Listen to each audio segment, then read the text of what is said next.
Yo, what's up mga ka-aircon? Good afternoon. Bali na andito kami ngayon sa Antel, sa Broadmoor area. Nag-install kami ng 1.5 HP na full DC. Bali nag-start up na kami ng unit.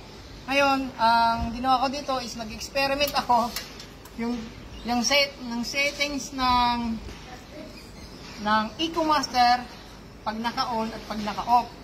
Ngayon, check natin ang actual reading ng ampere ng EcoMaster kung gaano siya katipid sa kuryente.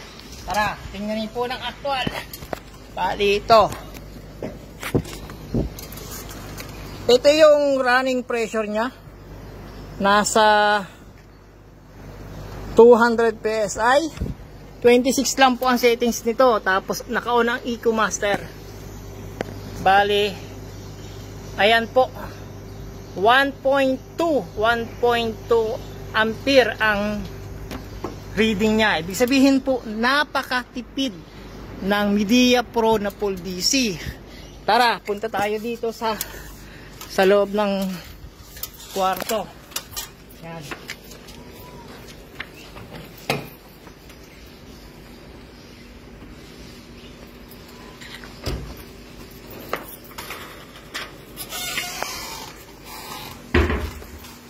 Bali, salamat pala sa nagpakain sa amin sa madam kasi may birthday nung ano niya, bayaw ba yun?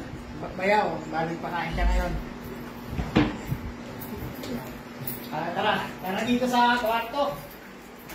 Yan. Nakita naman po, bali. Ito yung isa namin i-install dati. Daikin na 1.5.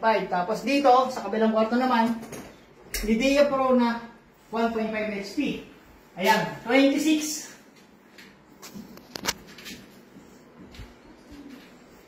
Ayan. Malamig ang kwarto niya. Bali, pinupunin niya.